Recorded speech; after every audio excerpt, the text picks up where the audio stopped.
नमस्कार, आप देख रहे हैं जन टीवी और मैं आपके साथ आकांक्षा पारिक। खबरों की शुरुआत से पहले एक नजर हेडलाइंस पर। उत्तराखंड बजट सत्र का आज तीसरा दिन। आर्थिक सर्वेक्षण रिपोर्ट पेश करेगी सरकार। राज्यपाल के अभिभाषण पर धन्यवाद प्रस्ताव।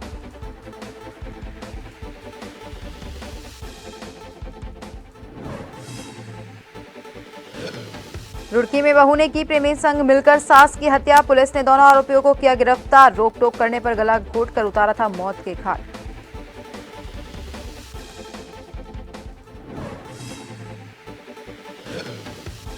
ड्रग्स फ्री देवभूमि मिशन अभियान के तहत कार्रवाई। 5.67 ग्राम अवैध स्मैक की बरामद। तस्कर को पुलिस ने किया गिरफ्तार।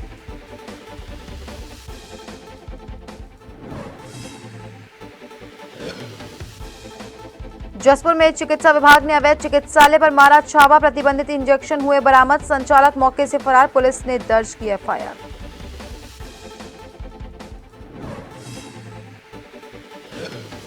और सरोवर नगरी नैनीताल में लंबे इंतजार के बाद हुआ हिमपात। पर्यटकों के साथ स्थानीय लोगों के भी खिले चेहरे। हल्की बूंदाबांदी के साथ गिर रही बर्फ की फुहार। ठंडी हवाओं से तापमान में आई गिरावट।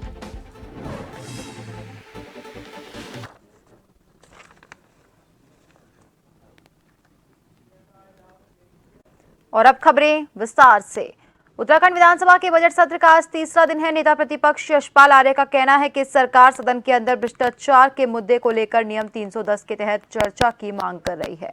आर्य ने सरकार द्वारा पेश किए गए बजट पर भी सवाल खड़े किए और कहा कि सरकार ने बजट तो सरप्लस पेश किया, लेकिन राज्य सरकार निरंतर कर्ज में डूबती जा रही है। इस और सरकार का ध्यान नहीं है।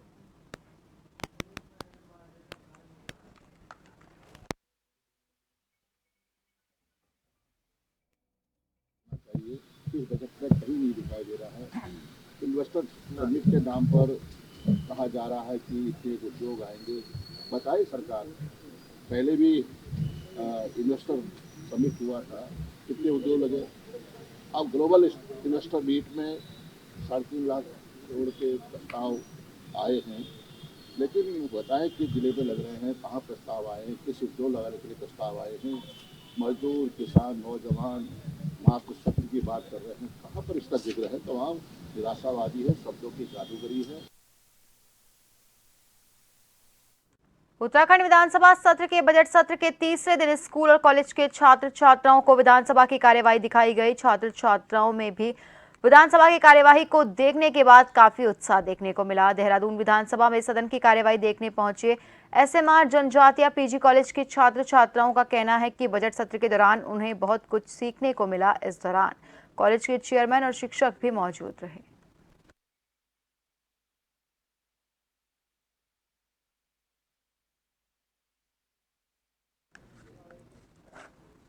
बजट सत्र देखने के लिए हम बहुत एक्साइटेड हैं, क्योंकि हम इस बार फर्स्ट टाइम यहाँ पे आए हैं। हम देखना चाहते हैं यहाँ पे किस तरह के क्वेश्चन किए जाते हैं, बजट सत्र में किस तरह के मतलब आंसर दिए जाते हैं, क्या कार्रवाई होती है, ये सब चीज़ें देखने के लिए हम आज यहाँ पे आए। आज हम यहाँ पर बजट स्तर को देखने के लिए उपस्थित हुए हैं कि किस प्रकार की गतिविधियाँ हमारे समाज के लिए विधायक व सभी नेता लेते हैं और किस प्रकार से जो है इस देहरादून या उत्तराखंड के लिए किस प्रकार के निर्माण व किस प्रकार के नियोजन, किस प्रकार के जो गतिविधियां हैं उनको शामिल किया जा रहा है। और मेरे साथ जो है हमारे 18 छात्र छात्राएं व हमारे आदरणीय चेयरमैन सर व हमारे प्रोफेसर्स शामिल हैं। आज हम इस गतिविधियों को देखने के उपरांत यह अनुभव करेंगे कि किस प्रकार से संविधान प्रशासन हमारे लिए कार्य करता है। जितने भी छात्र छात्राएं आज विधानसभा में 18 जो छात्र छात्राएं हैं, ये सभी विधानसभा में बजट प्रक्रिया को जानने के लिए, बजट कैसे पेश किया जाता है, उस पर कैसे सवाल उठते हैं और कैसे उस पर चर्चाएं होती है, उन सभी प्रत्यक्ष कार्रवाई को देखने के लिए यहाँ उपस्थित हुए हैं। 10वीं बोर्ड परीक्षा के टॉपर को देवप्रयाग विधानसभा क्षेत्र से विधायक विनोद कंडारी के द्वारा भारत दर्शन कार्यक्रम को लेकर पहल की गई थी। उसी के तहत प्रदेश भर के छात्र बोर्ड परीक्षा में टॉप करने पर भारत दर्शन कार्यक्रम पर जाएंगे। हर ब्लॉक के 2 बोर्ड परीक्षाओं के टॉपर भारत दर्शन कार्यक्रम के तहत भ्रमण करेंगे। वहीं मुख्यमंत्री पुष्कर सिंह धामी के द्वारा पूर्व में घोषणा की गई थी, जिसके लिए आम बजट में बजट का भी प्रावधान किया गया, जिस पर देवप्रयाग से भाजपा विधायक विनोद कंडारी ने मुख्यमंत्री पुष्कर सिंह धामी और वित्त मंत्री प्रेमचंद अग्रवाल का आभार प्रकट किया। और मैं जब से विधायक बना हूं तब से मैं अपनी विधानसभा के अंतर्गत जो हाई स्कूल के टॉपर बच्चे होते हैं उनके लिए मैं एक कार्यक्रम मैंने शुरू किया था, भारत दर्शन कार्यक्रम। और विगत कई वर्षों से उस कार्यक्रम को नियत हम विधानसभा के अंदर चला रहे हैं। अब इस साल का भी हमने नया सत्र जो आएगा उसका भी रोड मैप मैंने पूरा तैयार कर दिया है। और मेरी विधानसभा में इसी प्रकार से जो 100 बच्चे जाते हैं वो हर साल जाते रहेंगे। मगर मैं माननीय मुख्यमंत्री का बहुत बहुत धन्यवाद करता हूँ कि जब इस बार मैं अपनी विधानसभा के बच्चों को लेकर माननीय मुख्यमंत्री से मिलाने लाया था तो माननीय मुख्यमंत्री जी ने इसकी घोषणा की थी। और घोषणा की इसमें उन्होंने घोषणा का जियो भी जारी कर दिया था। मगर कल बड़े हर्ष के साथ ये कहना मुझे पड़ रहा है कि माननीय मुख्यमंत्री जी ने कल मैं जब बजट माननीय वित्त मंत्री जी बजट पढ़ रहे थे तो जब मैंने उसमें देखा कि भारत दर्शन जो कार्यक्रम है उसे जो है बजट में प्रावधान रखा गया तो निश्चित तौर पर मैं इस बार माननीय मुख्यमंत्री जी का मैं धन्यवाद करता हूं। और निश्चित तौर पर जो हमारी सरकार की योजना है, किस तरीके से शिक्षण संस्थानों से बच्चों को बाहर लाया जा सके, किस तरीके से बच्चों का विकास किया जा सके, जिससे बच्चों को एक नया स्किल बच्चों को मिल सके। मुझे लगता है कि आने वाले समय ये भारत दर्शन कार्यक्रम जो है उत्तराखंड के बच्चों के लिए मील का पत्थर साबित होगा। हिमाचल प्रदेश में राज्यसभा चुनाव में कांग्रेस विधायक द्वारा भाजपा प्रत्याशी को मतदान किए जाने पर उत्तराखंड के पूर्व नेता प्रतिपक्ष प्रीतम सिंह ने कहा कि सत्ताधारी पार्टी सत्ता का दुरुपयोग कर रही है। उन्होंने कहा कि इसके लिए पार्टी की केंद्रीय नेतृत्व की ओर से आगे की कार्रवाई की जाएगी। प्रीतम सिंह ने कहा कि उत्तराखंड में सब कुछ सामान्य है और यहां पर इस तरह का वातावरण नहीं है।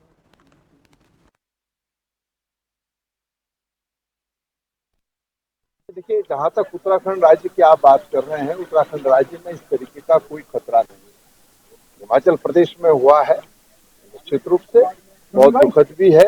और मैं समझता हूँ कि वहाँ का नेतृत्व और राष्ट्रीय नेतृत्व निश्चित रूप से इस पर जो है आगे क्या कदम उठाना है सोचेगा और तदनुसार आगे बढ़ने का काम होगा। सत्ता में बैठे हुए लोग किस तरीके से विपक्ष को कमजोर करने के लिए, और अगर बात ऐसे ना बने तो सीबीआई, ईडी और इनकम टैक्स का डर दिखाकर वो इस तरीके का कृत्य करते आ रहे हैं और जब तक सत्ता में रहेंगे करते रहेंगे। औद्योगिक क्षेत्र स्थित रामनगर में एक कंपनी ने wild life institute of India के सहयोग से एक ऐसा ड्रोन तैयार किया है जो केन नदी के घड़ियालों की गणना करेगा। आपको बता दें कि पीएम नरेंद्र मोदी ने मन की बात कार्यक्रम में भी इस ड्रोन और कंपनी का जिक्र किया।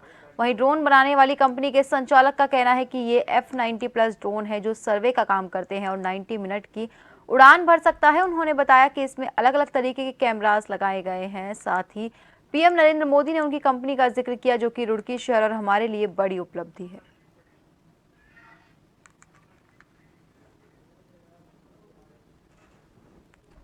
हमारे पास जो हमारा ड्रोन है F90+, ये एक सर्वे का ड्रोन है। ये 90 मिनट की उड़ान भर सकता है और 5000 मीटर तक की ऊंचाई से आप इसे टेक ऑफ कर सकते हैं। 120 मीटर पे ये उड़ता है और अलग अलग तरीके के कैमरे आते हैं इसके साथ, तो उससे आप सर्वे मैपिंग का कोई भी यूज़ हो वो आप कर सकते हैं। टैक्टिकल मैपिंग आर्मी के लिए या फिर फॉरेस्ट के लिए, जैसे उन्होंने घड़ियाल की मैपिंग करी है, वो भी आप इससे कर सकते हैं। रुड़की कोतवाली पहुंची एसएसपी परमेंद्र सिंह डोभाल ने झबरेड़ा थाना क्षेत्र में हुई वृद्धा की हत्या का खुलासा किया और कहा कि मृतका की बहू ने सास द्वारा रोक टोक करने पर उसका गला घोंटकर हत्या की थी। 15 फरवरी को वृद्धा के शव मिलने पर पुलिस को शव पर शक होने लगा। जब उसका पोस्टमार्टम करवाया गया तो मामले का खुलासा हुआ। पुलिस कप्तान का कहना है कि अकबरपुर फाजिलपुर में जब 15 तारीख को सावित्री का शव बरामद हुआ तो पुलिस ने शव का पोस्टमार्टम करवाया। फिलहाल पुलिस ने दोनों आरोपियों को गिरफ्तार कर जेल भेज दिया।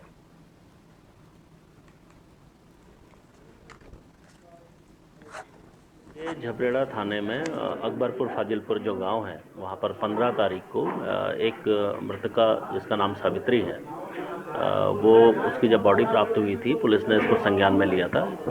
जब पंचायतनामा की कार्रवाई में ये बात क्लियर हुई थी कि इसके गले में कुछ लिगेचर मार्क दिखाई दिए थे, पुलिस ने तत्काल उससे संज्ञान में लेते हुए पीएम के लिए भेजा था। जब पीएम रिपोर्ट आने तक पुलिस ने इसमें 302 में इसको तरमीम किया गया। उसके बाद जब पुलिस ने परत पर इसको आगे जाना विवेचना में, तो पता लगा कि ये जो सावित्री देवी है ये अपनी बहू जिसका नाम लक्ष्मी है उसके साथ इसका बार बार मनमुटाव था।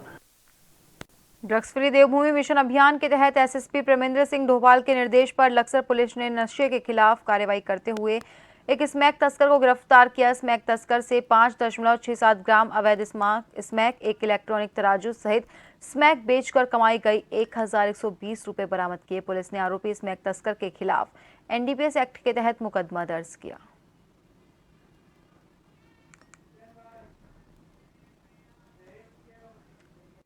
पूरे प्रदेश में अपनी मांगों को लेकर पिछले कई दिनों से आंगनवाड़ी कार्यकर्ताओं ने सरकार पर अपनी उपेक्षा का आरोप लगाते हुए आंगनवाड़ी केंद्रों में ताले डालकर कार्य बहिष्कार शुरू कर दिया। इसी को लेकर रामनगर में भी आंगनवाड़ी कार्यकर्ताओं ने सरकार के खिलाफ नारेबाजी करते हुए प्रदर्शन किया और कहा कि जिस प्रकार आंगनवाड़ी कार्यकर्ता पूरी मेहनत के साथ अपने काम को अंजाम दे रही है, वहीं सरकार उनका मानदेय न बढ़ाकर उनका शोषण कर रही है। उन्होंने कहा कि लगातार वो अपनी मांगों को लेकर लंबे समय से सरकार को जगाने का काम कर रही है, लेकिन सरकार उनकी मांगों को अनसुना कर रही है। इसके साथ ही कहा कि उनकी मांग यदि पूरी नहीं हुई तो वो बीएलओ कार्य का भी बहिष्कार करेंगी।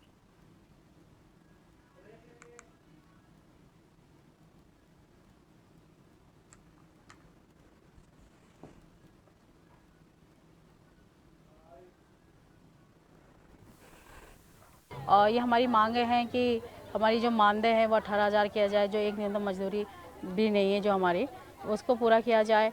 और साथ ही जब हम रिटायर होते हैं तो 2 या 4 लाख रुपए हमें सम्मानजनक राशि के साथ हमारी विदाई की जाए और जल्दी से जल्दी मिनी जो केंद्र थे उन्हें बड़ा किया जाए। लेकिन अभी जियो आ चुका है, लेकिन अभी कब से ये कार्य अमल होता है ये हमें पता नहीं है।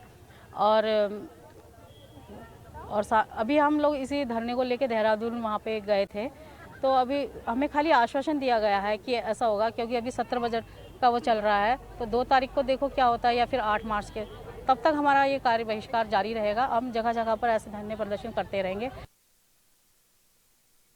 खबरों में रुकेंगे एक छोटे से ब्रेक के लिए।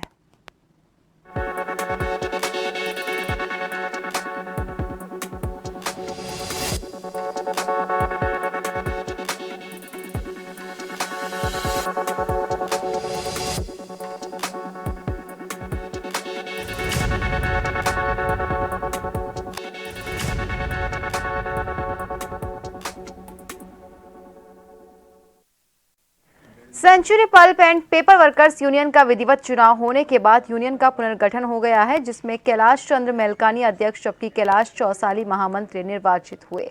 बीती 13 फरवरी को हुए चुनाव के बाद आज सभी पदाधिकारियों की घोषणा की गई, जिसमें गोला रोड स्थित सेंचुरी पेपर मिल के मुख्य गेट पर नवनिर्वाचित पदाधिकारियों को वर्करों ने माल्यार्पण कर शुभकामनाएं दी। इस दौरान अध्यक्ष कैलाश चंद्र मेलकानी ने कहा कि उन्हें जो जिम्मेदारी मिली है उसका वो पूरी कर्तव्य निष्ठा के साथ पालन करेंगे और श्रमिकों के हितों को ध्यान में रखते हुए मैनेजमेंट के साथ वार्ताओं के माध्यम से उनकी सभी प्रकार की समस्याओं को निस्तारण करने का काम करेंगे।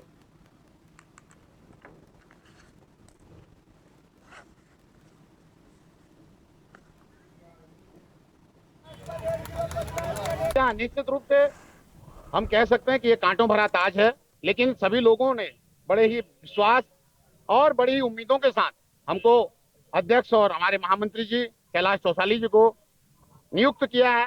निश्चित रूप से हमारा यही कहना है कि हम प्रबंधकों के साथ मिलकर के उनके साथ टेबल टॉक कर करके श्रमिकों की जो समस्याएं हैं, आने वाला एग्रीमेंट है, इस पे हम निश्चित रूप से सभी बाकी 5 संगठनों के साथ मिलकर सौहार्दपूर्ण वातावरण में एक अच्छे से अच्छा समझौता कराने का भरसक प्रयास करेंगे और ईमानदारी से, कर्मठता से एकजुट होकर के बिना किसी संकोच के हम श्रमिकों के लिए काम करेंगे। जिम्मेदारी मुझे मेरे संगठन के श्रमिकों ने सौंपी है।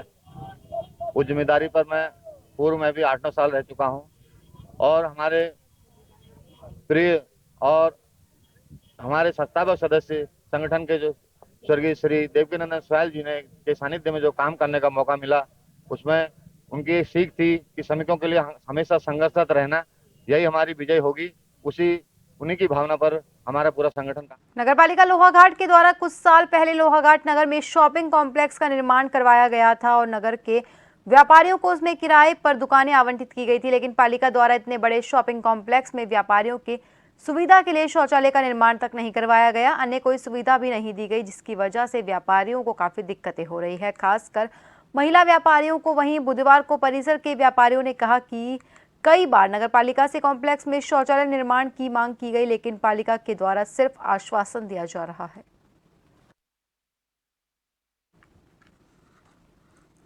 नगरपालिका का एक कॉम्प्लेक्स है, हम पिछले 3 वर्षों से यहाँ शौचालय के लिए कह रहे हैं। इसमें आज तक कभी शौचालय के लिए कोई संज्ञान नहीं लिया जा रहा कर्मचारी द्वारा। अभी प्रशासक के तौर पर उप जिला मजिस्ट्रेट जी बैठे हैं, उनसे भी हमने मुख्यमंत्री जब यहाँ लोहाघाट आए थे तब भी हमने बात रखी थी, लेकिन अभी तक उस बात में कोई अमल नहीं आया है। इतने यहाँ कॉम्प्लेक्सेस में होटल भी हैं, दुकानें भी हैं, रोज हमसे हर वर्ष किराया बढ़ाया जा रहा है, लेकिन शौचालय न होने से जो ग्राहक आ रहे हैं उनको बहुत दिक्कत, खासकर महिलाओं को इसमें बहुत दिक्कतों का सामना करना पड़ रहा है।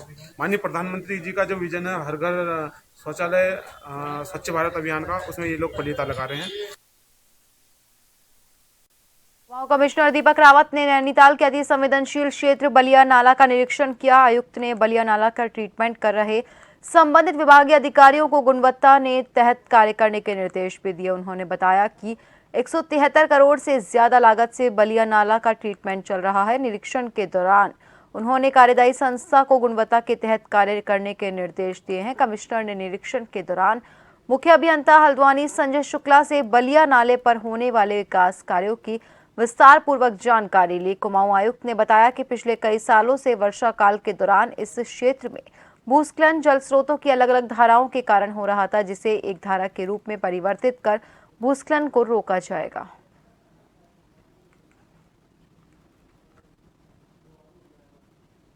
समय से प्रिपरेशन चल रही थी और बलिया नाला में जो स्लोप एक तरह से इसमें इरोजन हो चुका है पिछले कई वर्षों में, इसके स्टेबिलाइजेशन का काम है कि इसको कैसे स्टेबल किया जाए, इसकी रोकथाम की जाए और आगे और कटाव ना हो सके। तो इरिगेशन डिपार्टमेंट इस काम को कर रहा है और डिज़ास्टर मिटिगेशन के तहत इसको किया जा रहा है। लगभग 177 करोड़ का ये काम है, 3 साल की अवधि में पूरा होना है, मल्टी स्टेज वर्क है। कुल मिला के आइडिया ये है कि जो इसका अभी स्लोप बहुत ज़्यादा है इसको घटाया जाए। नंबर 1 जो इसमें अलग अलग धाराएं पानी की निकलती हैं उसको एक तरह से पक्का ड्रेनेज दिया जाए। इसमें ड्रिलिंग के भी काम हैं, हाइड्रोसीडिंग के भी काम हैं, यहाँ पे जो कुछ लोग ऊपर रह रहे हैं उनके रिहैबिलिटेशन का भी काम है और इवेंचुअली इसमें पर्यटन का भी कंपोनेंट रखा गया है, केवल इसलिए कि अच्छी लैंडस्केपिंग हो और इसको फ्यूचर में एज ए टूरिज्म एक्टिविटी भी देखा जाए कि किस तरीके से ये पूरा काम हुआ है। डोईवाला विधानसभा के दुर्ग ग्राम सनगांव सिंधवाल गांव और नाहीकला गांव को जोड़ने वाली 8 किलोमीटर लंबी और 1 किलोमीटर लंबी सड़क रानीखेत गांव की न बनने से लोग नाराज चल रहे हैं। वहीं ग्रामीणों का आरोप है कि शासन के आदेश जारी होने के बाद भी सड़क नहीं बन पाई है। लोक निर्माण विभाग और वन विभाग के बीच मामला फंसा होने की वजह से सड़क नहीं बन पा रही। 2017 में पूर्व मुख्यमंत्री द्वारा इस संबंध में घोषणा भी की जा चुकी है, बावजूद उसके भी सड़क नहीं बन पा रही। ऐसे में स्कूल में पढ़ने वाले बच्चों और गांव के कई लोगों को परेशानियों का सामना करना पड़ रहा है।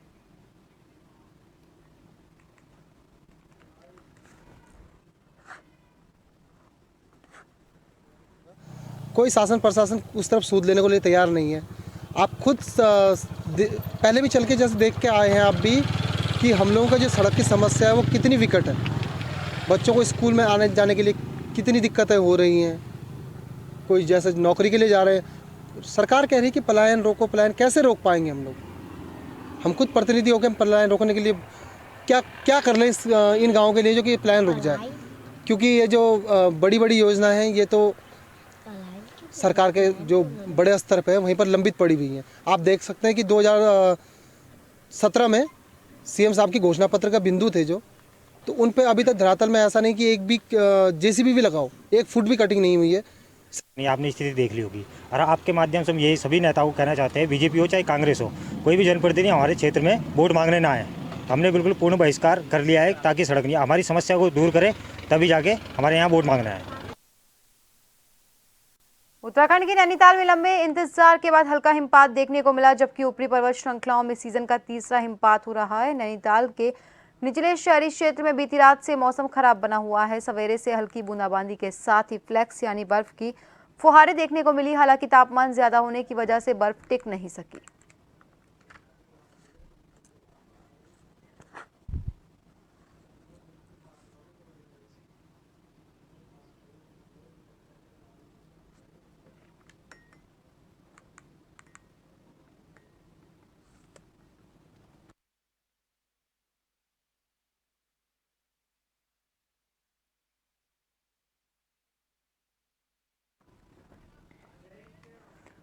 और फिलहाल के लिए खबरों में बस इतना ही। बने रहिए जन टीवी के साथ। नमस्कार।